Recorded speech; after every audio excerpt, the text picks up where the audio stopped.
Assalamualaikum warahmatullahi wabarakatuh. Hadis tanah Arab menghijau sebagai tanda-tanda hari kiamat. Ada banyak tanda-tanda kedatangan hari kiamat yang pernah disabdakan oleh Rasulullah Shallallahu Alaihi Wasallam dalam hadisnya. Salah satunya yakni hadis tanah Arab menghijau atau mulai subur.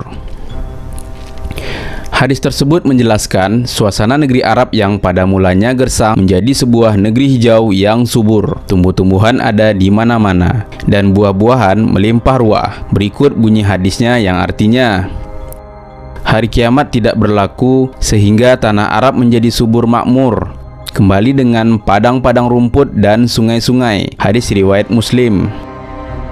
Dalam riwayat lain menyebutkan hal serupa.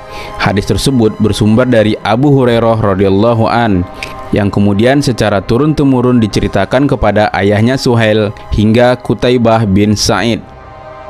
Rasulullah Shallallahu Alaihi Wasallam pada suatu waktu bersabda, tidak akan terjadi hari kiamat sebelum harta kekayaan telah tertumpuk dan melimpah ruah, hingga seorang laki-laki pergi kemana-mana sambil membawa harta zakatnya, tetapi dia tidak mendapatkan seorang pun yang bersedia menerima zakatnya itu, dan sehingga tanah Arab menjadi subur makmur kembali dengan padang-padang rumput dan sungai. Hadis riwayat Muslim.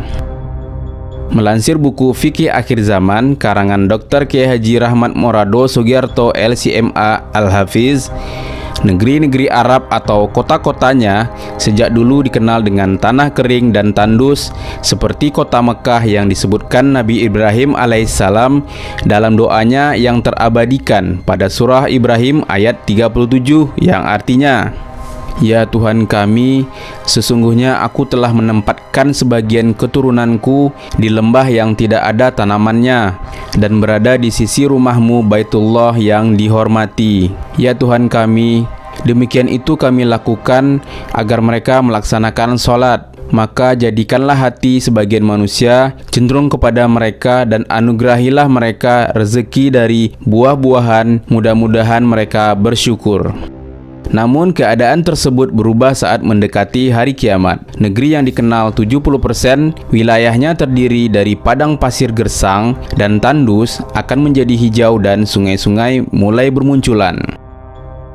Bukti lainnya pernah dikisahkan pada sebuah hadis dari Mu'az bin Jabal. Saat itu di tengah perang Tabuk, Rasulullah Shallallahu Alaihi Wasallam pernah berkata, sesungguhnya esok insya Allah kamu akan menjumpai mata air Tabuk. Kamu tidak akan menjumpainya sehingga siang menjadi terang. Sesiapa di antara kamu yang menjumpainya, jangan sentuh airnya sehingga aku datang.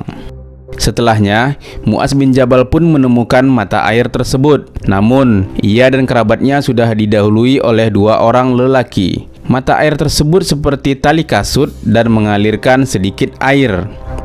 Rasulullah Shallallahu Alaihi Wasallam pun bertanya kepada mereka, adakah kamu menyentuh airnya? Mereka menjawab, ya. Rasulullah Shallallahu Alaihi Wasallam pun marah dan mengingatkan kedua lelaki itu sebagaimana yang dikehendaki oleh Allah Subhanahu wa Ta'ala. Sesudahnya mereka menciduk air dari mata air tersebut dengan tangan mereka sedikit demi sedikit hingga memenuhi satu wadah.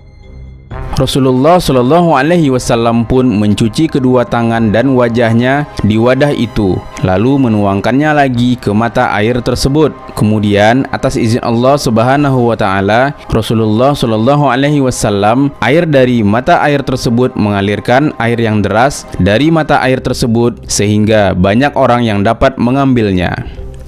Rasulullah Shallallahu Alaihi Wasallam lalu berkata, wahai Mu'az, jikalau umur kamu panjang, barangkali kamu akan melihat tempat ini dipenuhi kebun-kebun dan bangunan-bangunan. Hadis riwayat Muslim.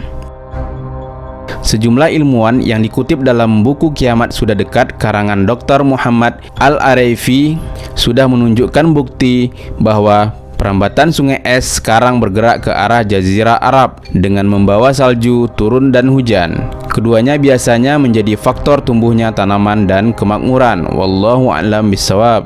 Assalamualaikum warahmatullahi wabarakatuh.